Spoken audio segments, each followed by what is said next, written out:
I'm Aryeh Schwartz, and welcome to the Winsidr show, where it's all about the W. Game 1 of the WNBA Finals is in the books, and I am joined by Winsidr staff writer Owen Pence to react and break down.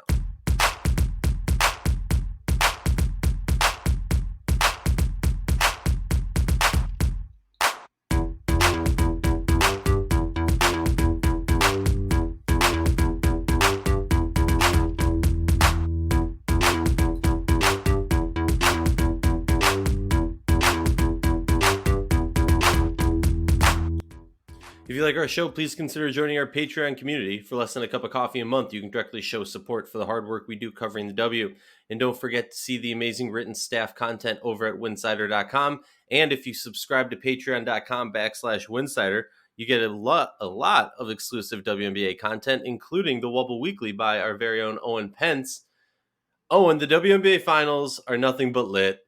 The Storm take the series 1-0. It was a back and many storylines throughout this game, but morning after game 1, where's your head at? What are you thinking? How you feeling? I'm feeling good. I mean, that was a fun game, I have to say. I was almost expecting the Aces to get blown out after such a exhausting 5-game series with Connecticut and just going up against a well-rested, super deep team in the Storm. I was not expecting Las Vegas to just come out raining threes. I mean, it was like the last thing. It was just such a hilarious first quarter. Carolyn Swords wrecking havoc on the offensive glass. Kayla McBride couldn't miss. Angel McCautry couldn't miss from three. But I think the game settled down. I was glad the Aces kind of brought it back late in the third quarter. But Seattle was just too good. I mean, everyone's talking about Stewie and Sue, and rightfully so. They set records. But Jewel Lloyd had a plus minus last night of plus 31 and was just, Jeez. I mean, well, you can take it from there. Like, unreal. I mean, yeah, and that's somebody who I've been talking about a lot. I tweeted out multiple times, not to shamelessly plug my own tweets, but I tweeted out multiple times leading into the series, just from what I've seen late in the season and in the first round against the Lynx. But then also, I mean, throughout the first half, Lloyd is going to not get the same recognition that Stewie gets. And honestly, if Stewie has, two more wins that are, half as good as this, I assume she will likely get the MVP nod for the finals. Whether it's fully deserving or not is a question that I think we're going to have to get into on a different podcast.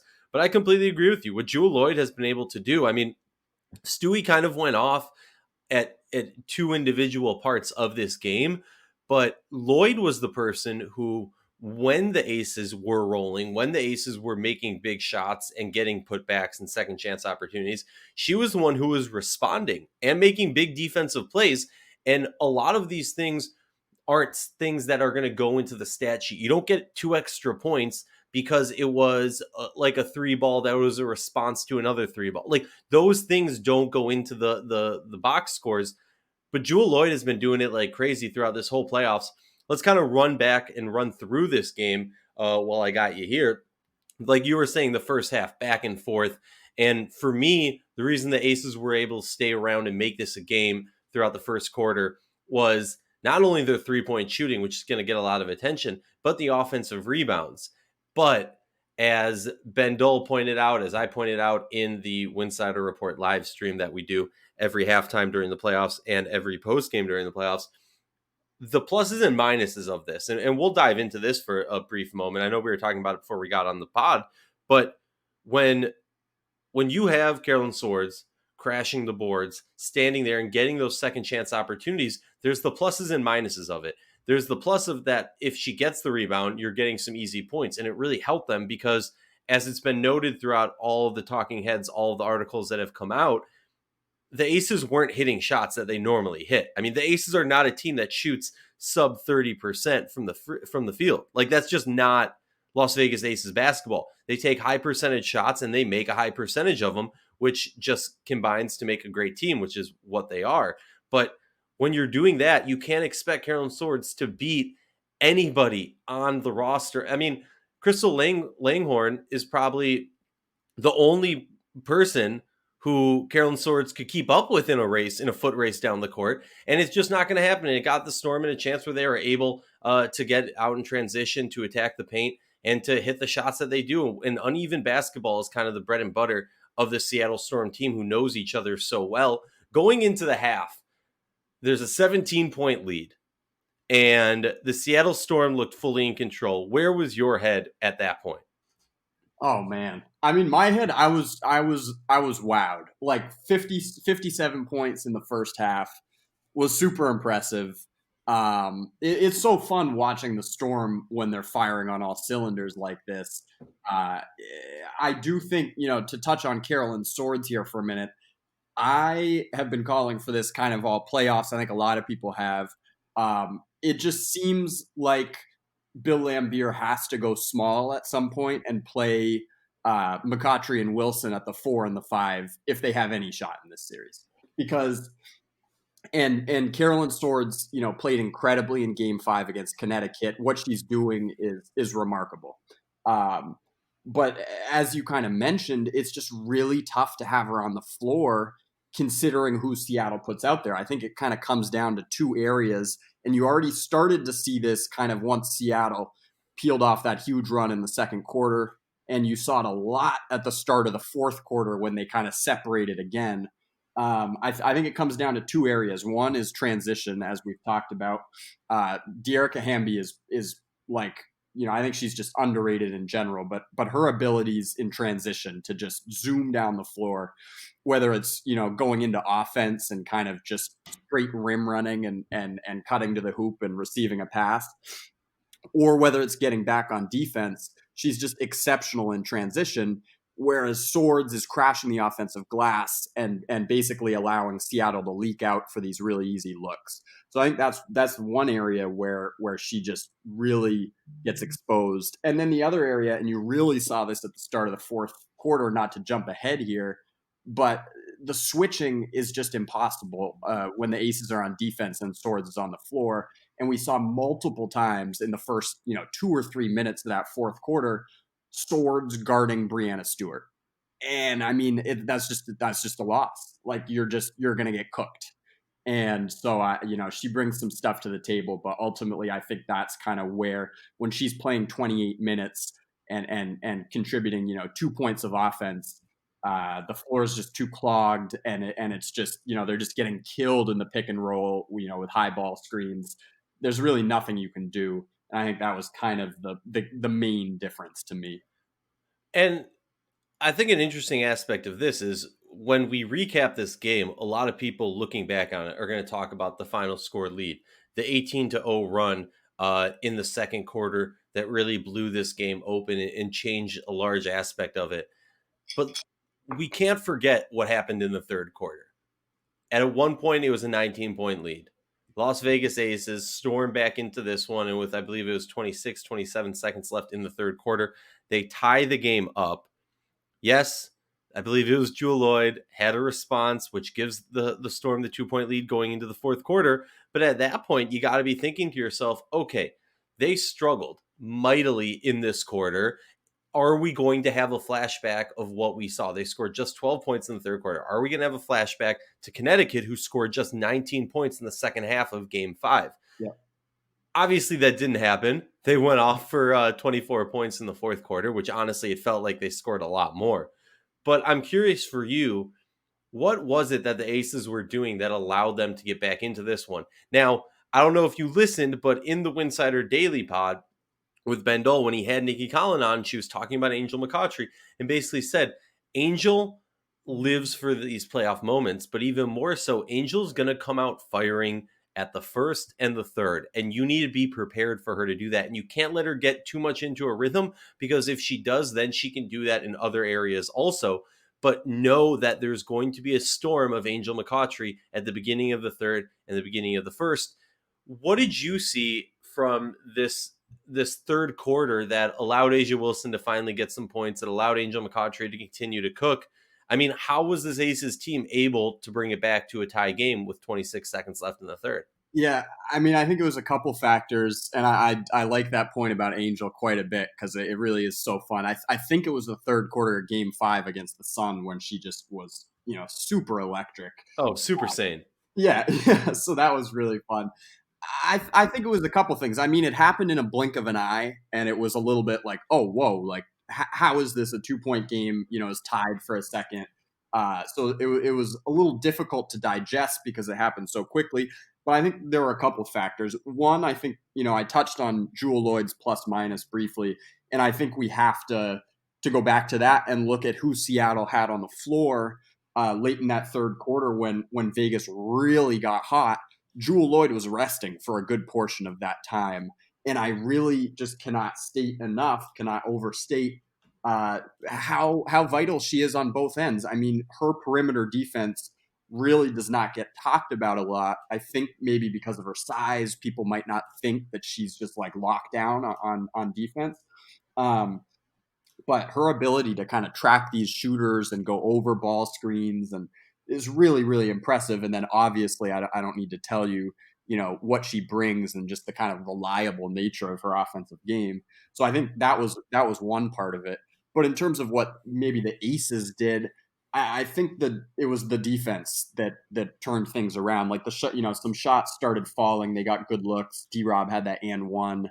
Um, but I really think it was them kind of competing harder on defense. There were so many perplexing elements to that defensive game plan, in my opinion, last night that I was like, man, yes, Seattle is tough. Everyone's saying Stewie's unguardable, Stewie's a cheat code. I don't disagree, but there are things you can do to slow Breanna Stewart down that the Aces just didn't do. And I think the third quarter, that maybe 8 minute stretch from 8 minutes to the end of the quarter was where they really locked in defensively, and they were fighting over ball screens, and they were doing the things that for the rest of the game they just weren't doing. They come out then in the fourth quarter and you're kind of expecting the intensity to carry over, and they got absolutely shredded. There was one point where I think Sue Bird and Breanna Stewart ran a pick and roll, and they just trapped Sue Bird and left Breanna Stewart wide open on the roll. I mean, no one was even guarding her. No one came over to help. If that's your game plan, you're not going to win the game. So I think they deserve a ton of credit for making it interesting. I think they played really hard and really well there for a while out of the break. But ultimately, if you're not going to sustain it, and then that combined with the fact that Asia Wilson just kind of had an off night shooting, didn't hit some of the looks that she normally is going to hit, that you're not going to be able to pull it out. And to talk about that quarter, I mean, the Aces go 9 of 14. So not a bad showing shooting wise. On the flip side, the Seattle Storm hit just 4 shots. By the way, the Aces hit 2 nice 3s and then two deep twos basically that were like right on the line, right around that area. Yep. So I mean, I kind of looked at the third quarter, and yes, this is a simplistic plebeian perspective on this, but I looked at it as just like kind of okay, the Storm came back to reality, and I don't even, you know what? No, scratch that. I don't like saying that with the Storm because the Storm are a great shooting team. Let's be realistic. Alicia Clark's shooting percentage this game is not typical. Yeah. Sue Bird's shooting percentage in this game, not typical. Like, people aren't talking about the fact Sue Bird had 2 points in this game. Yeah, she was, assisting out the wazoo, but the shots weren't dropping for them. And in the third quarter, I mean, you look at this, they hit 4 shots. They miss 6 3-pointers that half or that quarter, 2 deep 2s, like 4 gimmies in the paint and 1 outside the paint. So like they were just not. Seattle couldn't buy a shot, and the Aces were actually making shots. And yes, like you were talking about, it had to do with defense and things like that. But I think it was also a matter of Aces kind of got some confidence after they were able to hit some shots, and then were able to carry it over onto the defensive end. The old saying, defense makes offense, offense makes defense, whatever. But Well, yeah, go. Well, I mean, I think you hit it. You hit the nail on the head. And to bring another kind of corny cliche into the mix, but it is a make or miss league. And like sometimes, like you said, luck is just a factor. We always are looking for the reasoning, cause and effect, as to why a team peeled off a big run. And of course, there is a lot of strategy involved. But at the same time, it is just luck. And it's funny, you mentioned the Alicia Clark shooting percentage. I'm looking at my game notes from last night right now, and it says 225 third quarter, luckiest Aces defensive possession in history. That is what I wrote down last night when Alicia Clark missed a wide open three, no one in the area, and then the Storm got the offensive rebound, and Alicia Clark got a kick out and got another really good look and missed that one too. And I'm like, that never happens. I mean, I at was so all. sure the second one was going to fall.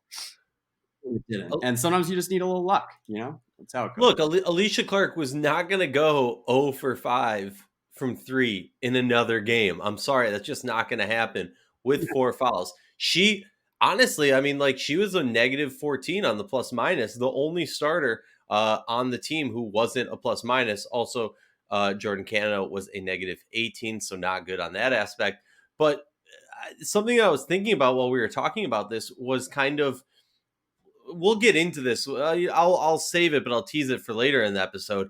Is just kind of looking at the Storm. They're not unbeatable. Looking at the Storm, you gotta. I just want to compare this in the same lens as the Storm Lynx series and what that meant in Game 1. That the Lynx weren't able to pull off a victory because yes, the Storm won by 13, but this game was a lot more winnable than that final score shows.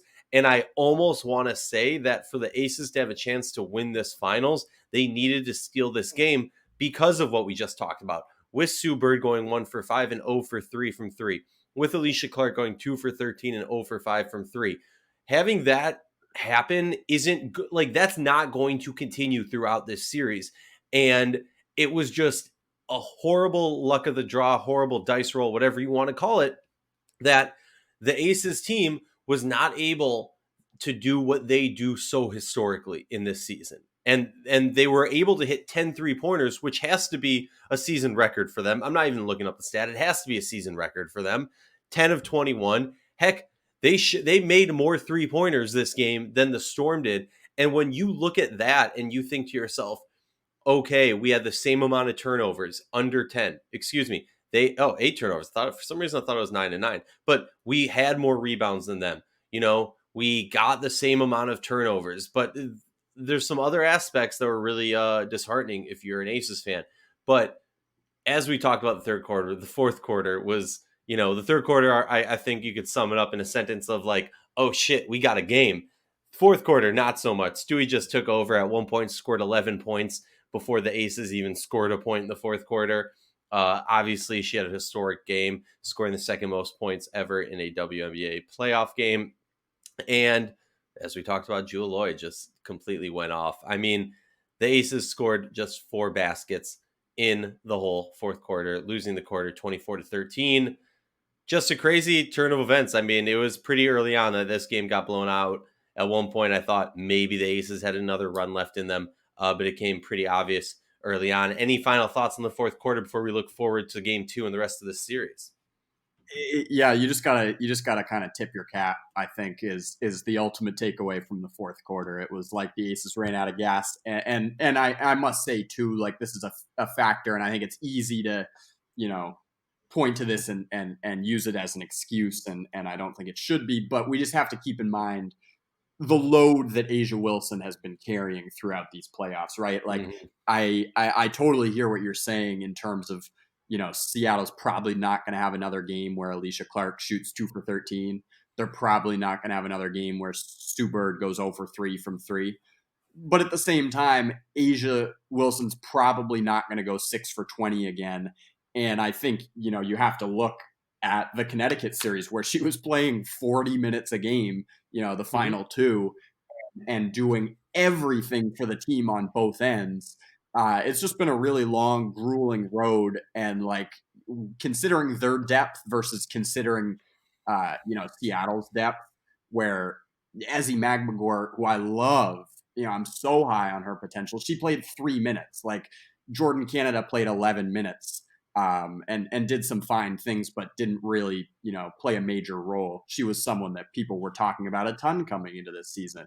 So I think that just the depth of this Seattle team was kind of evident in the fourth quarter, where it's like, yeah, they're going back to their stars, but Jewel Lloyd only played 31 minutes. Sue Bird played 31 minutes. Clark played 32. Yes, Stewie played 37, but it's like Asia has had a lot of miles on her over the course of these playoffs.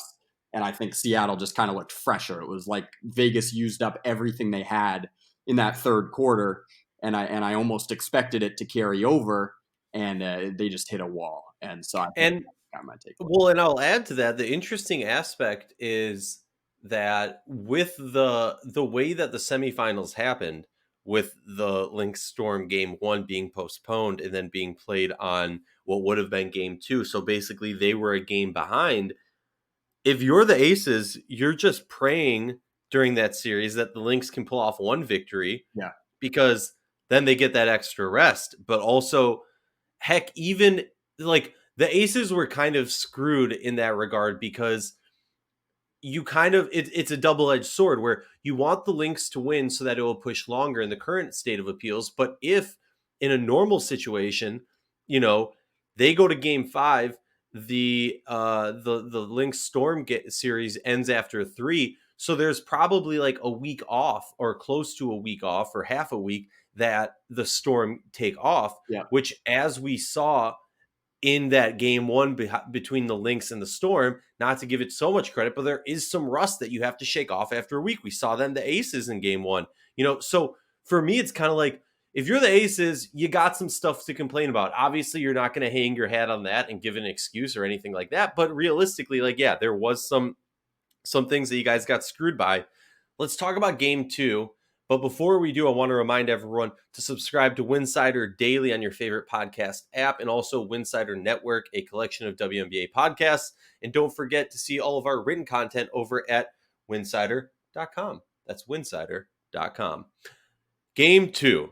Let's talk about from the Storm perspective first, and we'll get to the Aces perspective. How do the Storm win game 2? To me, it's about continuing playing their ball, push the ball in transition, and hit shots. And just like, for me, it's a pretty simple formula. This team likes to run the ball. They know each other so well. It never seems like, what I touched on it earlier in this episode, that this team really thrives in uneven ball. And what I mean by that is, when you have a 4-on-1, a 3-on-2, whatever it is, this Storm team knows each other so well. They're able to not even see where the player is and feed the other player, as opposed to, like, honestly, I look back at that Aces Sun game 5, where Brianna Jones tried to feed the ball on a breakaway when it was 2-on-1 to Duana Bonner, and Duana Bonner wasn't where she thought she was, and she just threw the ball out of bounds. Yeah. That would never happen with this Storm team, because they know each other like the back of their hand. They have played together for so long.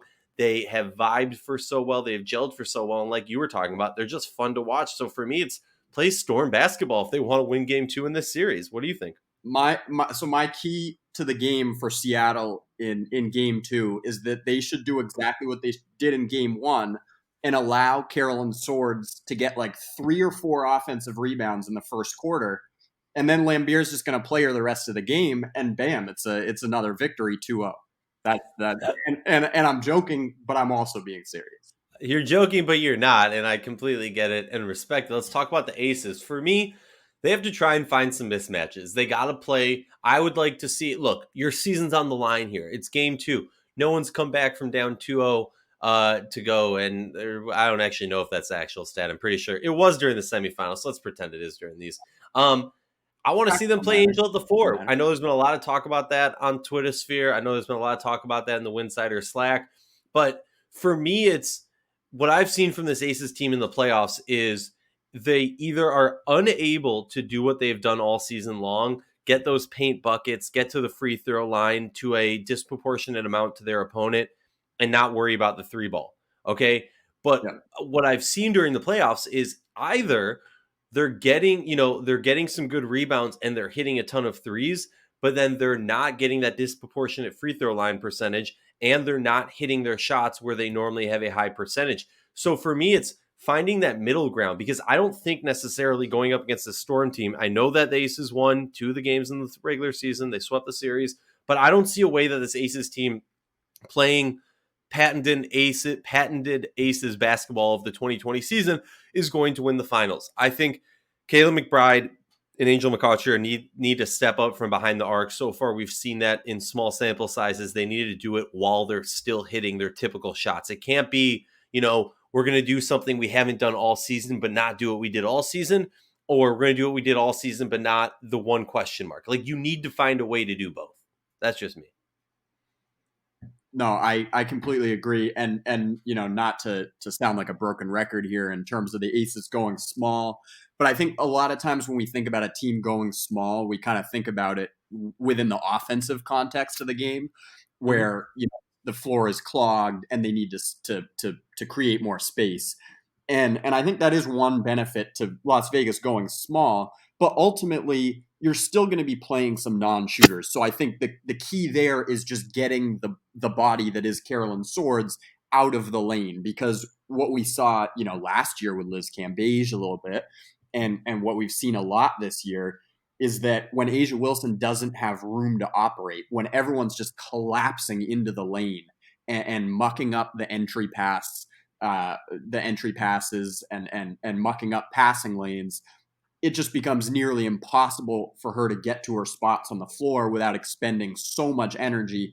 Then you consider the fact that, Brianna Stewart's being hid on Carolyn Swords or Emma Cannon on the defensive end, whereas A'ja Wilson is guarding Brianna Stewart, and expending the energy there. It's not a recipe for success. But just to kind of bring this point full circle, I think when we talk about going small with Las Vegas, we have to focus on the defensive end, not the offensive end, because I think the key for them in game 2, if they want to stay in this series, I'm focusing on Kayla McBride, Jackie Young, and Danielle Robinson and what they can do on the perimeter to kind of make these looks a little bit tougher and make Seattle work a little bit harder to get the looks that they like to get. Because again, Seattle deserves all the credit for what they did offensively in game 1. It was a tremendous performance, but there were a lot of easy looks. And some of them didn't even fall, as we touched on with Alicia Clark. Like that game could have been even uglier from a final score standpoint. And so I think that if you're playing Kayla McBride, Jackie Young, and Danielle Robinson at the same time, you need to have all of them, just going as hard as possible on defense. And I don't mean, dumb gambles, things of that nature. I mean what all of those players are more than capable of doing, which is just really good one-on-one defense, ball denial, fighting over screens, etc. And I didn't see enough of that in game 1. We saw it in short spurts, but obviously the small lineup, Bill went to it with maybe 7 minutes left in the fourth quarter. It was too late by that point. He rode with it for about 2 minutes. You got to get more time than that, and you got to make Seattle work when they have the ball. And I think that's really what it comes down to for me.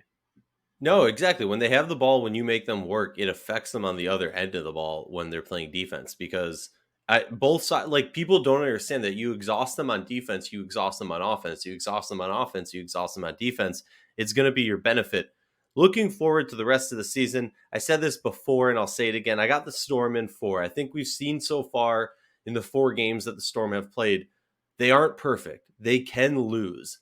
But to beat them, you're going to have to play a near perfect game, play it start to finish. I don't think the Aces have it to win 2 games in this series, so I don't think we're going 5. I think the Aces have it to win 1, because contrary to what I said before, and I still believe it, that this might have been the one game that the Aces, had the box ticked for them to win. That being said, it wasn't like on the Storm side. Like, certain things weren't happening for the Storm that I think could have been beneficial for the Aces to get the victory, but the Aces weren't getting things done playing their typical ball. What we've also seen is, well, obviously ignoring the Aces Storm series, what the Lynx were able to do, because I kind of look more so like the playoffs are different than the regular season. So I look at what the Lynx had success against the Storm in their series and see how the Aces can do that. And I think the 3 ball is a big key of it. It's going to open up the lane. It's going to cause them to be a little bit more true on the perimeter, which in a perfect world would allow you a little bit more space and to get to the free throw line and cutting to the basket with players like D-Rob, Allen, and a variety of others, even K-Mac. But yeah, I mean, I think Aces win 1, but I can't see them winning much more than that, because I like the way that the Storm recalibrate and readjust to what they need to do. Give me your thoughts on the final and the rest of the series. Yeah, I totally agree with you. I think if Dearica Hamby is playing, I have aces in five because she Mm. completely changes the complexion of the series. We saw what happened in the regular season, and granted, I could not agree more. Playoff basketball is so drastically different, and I think especially from a coaching standpoint, a game planning standpoint, um, there are just certain things that become highlighted and magnified in the playoffs that you can't really ignore. Um, but I think without Dearica Hamby, it's what I just talked about. Brianna Stewart, when Carolyn Swords is on the floor, can kind of chill, and she not only can she chill, she can rack up 4 blocks by kind of roaming around and not having to be worried that she's going to get burnt by Carolyn Swords, scoring a bucket as she helps elsewhere on the floor. And the Aces obviously can't do that because Asia Wilson is keeping everything together on both ends. And I think when Dearica Hamby plays, it's a completely different ballgame because she is one of the very few people in this league who is extremely capable guarding Brianna Stewart. And I'm not saying that she can like lock her down necessarily, but like at times she can sort of do what Nafisa Collier did in game 1 against Seattle in the semifinals. And that's so huge. And then it frees up Asia on the other end to just completely go off and start attacking every time down the floor. You just can't do that when you're tracking Brianna Stewart on the other end. She's too good and she's too capable in the post, obviously knocking down threes as a screener in the pick and roll, pick and pop. So there's just too much for them to defend and too many defenders for them to get by on the other end, I think, without someone like Dearica Hamby, who I believe to be one of the 10 to 15 best players in this league. And so I agree. Storm and 4. I wouldn't be shocked if it's a sweep at this point. I think we have to like sometimes zoom out and be like, you know what? No one expected the Aces to be here. We all expected Seattle to win the title this year. Some people. Okay. I say this with all respect because I love everything you're saying, but I am so over this narrative of nobody picked the Aces to do. Yeah, I know even on the Winsidr predictions we didn't predict them to go far, but I will stand by this, and maybe this is just me, praising myself, giving myself a pat on the back. Going into the season, I said, okay, if there's 4 teams to win a championship this year, I think the Storm were in their own category where it's like they are the title favorites. Behind them, I had LA, LV, Aces, and the Sky as team. And I didn't even have the Sky necessarily in that same tier once I learned about Diamond not being healthy, as we knew throughout the whole season. But for me, it was just like if there was a team that was going to make it to like somebody else had to make it to the finals, and it was either LA, which there was a lot of question marks, or it was going to be the Aces. So like I don't buy into it. And you can, I'm not saying like you're crazy or you're stupid or anything. I'm just saying I don't buy into this mindset, this discussion of, oh, nobody saw them here. We knew they were good. Like if you know WNBA, you know that the Aces losing Asia, or Liz Cambage is not going to knock them out of title contention. And we've talked about this in Slack and in a variety of other ways, but like Kelsey Plum, in my opinion, was a bigger blow to this team's championship aspirations with the growth that we've seen from her over the years and really fitting into Bill Laimbeer's style of play. I think that's a bigger blow to this team's championship aspirations than losing Liz. And I'm sorry, I don't think Liz Cambage listens to this podcast, but I'm sorry if she does that. That's not a knock against her.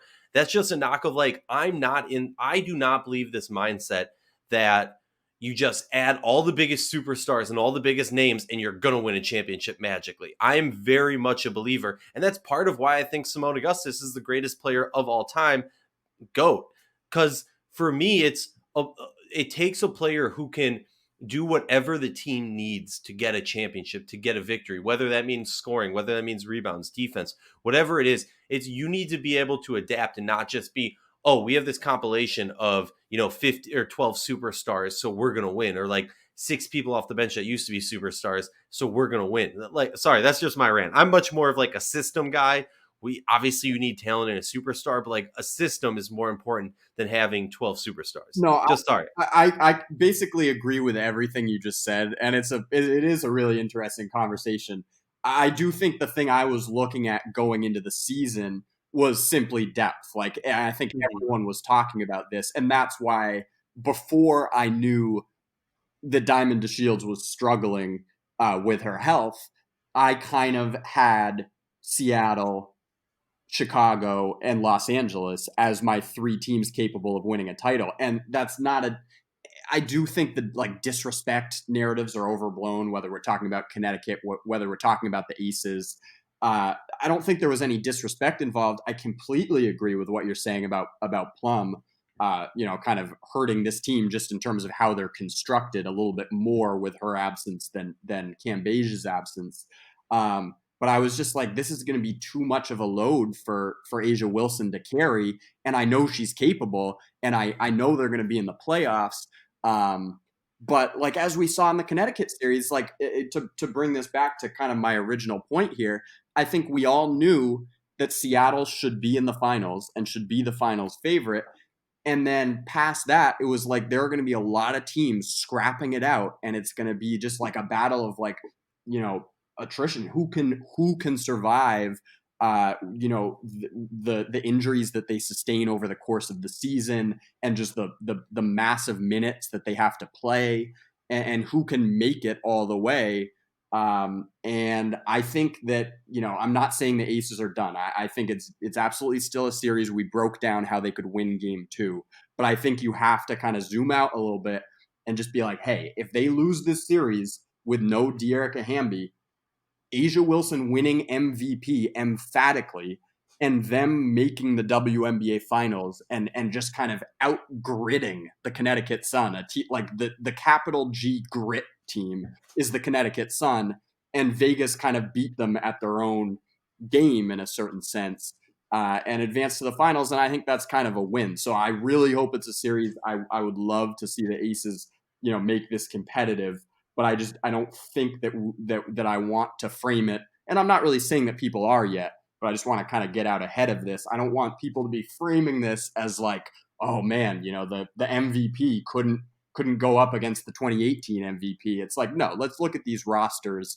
Seattle's the overwhelming favorite if Hamby is out, and I think we kind of saw it in game 1, and we'll see how it progresses. But that's just kind of where I'm at with it.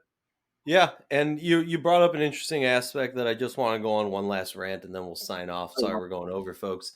But you talked about the disrespect about Connecticut, and for me, like let me start this off by saying I very much so respect Kurt Miller, very much so respect the Connecticut Sun and their roster and their makeup, but I want to throw some shade towards this disrespect idea. Now, let me preface it also with saying, if you're the head coach, heck, if I'm the head coach, I'd probably be doing the same thing. If I worked at the Connecticut Sun, I'd probably be doing the same thing. You put something up on the poster board to inspire, to motivate your team. And if disrespect, capital CT at the end, gets your team motivated and ready and pushes a sub 500 team to the WNBA semifinals game 5, and if it wasn't for, a bad couple minutes in the end of the game and a offensive like just disappearance in the whole second half, you're talking about the Connecticut Sun probably being down 1-0 to the Seattle Storm right now, or possibly up 1-0. I don't know. But my whole thing is like, I look at it in the same light as Indiana. When Indiana beats Seattle and Marion Stanley goes into the press conference and starts going off about, we felt disrespected, blah, blah. How many wins did the Fever have this season? Don't talk to me about like no one expected us, like we should be expecting you guys to beat the Seattle Storm, who were buzzing on all cylinders at that point. Yeah, there's a reason no one expected you, because you guys haven't played good this season. Now, over the Connecticut Sun, there's a reason people didn't expect you to be in the semifinals, because you're sub 500 and you inched in with a bottom seed in the playoffs. And yes, it out of context, that is horrible. So people are going to disrespect you. How many people are going to look at it through the context of, some of your roster, some key aspects of your roster didn't show up until late into the wobble. And this was a team that was in the semifinal or was in the finals last year, lost in game 5 to DC, but then completely reshaped the roster. And that team that was in the finals had been together for like 4 seasons or 3+ seasons. So yes, obviously this is going to take time to rebuild and get to that point. And I think you did it a little bit faster. But as anybody who wanted to talk about, this roster of Connecticut is a very talented roster. If they had Jonquel Jones, I think many people in the discussion we just had, you and myself, Owen, we'd be talking about them as a team that could have won the championship if they had Jonquel Jones. We'd probably put an asterisk because of them not knowing each other and needing to find a way to gel, and it's a shortened season, so fine. But like, this roster is extremely talented. You got disrespected because he had a sub 500 record going into the playoffs. I could not agree more. Can we imagine just if Jonquel Jones had played the season that Brianna Jones had, if she was coming off the bench as the sixth player, and you had Jasmine Thomas, Brianne January, DeWanna Bonner, Alyssa Thomas, and Jonquel Jones as your 5. I mean, that would be a pretty unstoppable bunch. So yeah, I totally agree. Also, shout out Marianne Stanley. I absolutely loved it. I wrote about that in my newsletter, Wubble Weekly. They had 8 players. Like, not only the disrespect thing was just so hilarious. It's like, it's 8 players, a team that's under 500 going up against the best group in basketball. Yes, you are going to be taken lightly in that scenario, and if you can find a way to funnel it into motivation, all the power to you. That was an incredible win. And the last thing I'll say about that is, let me be clear, I love that she did that. Yeah.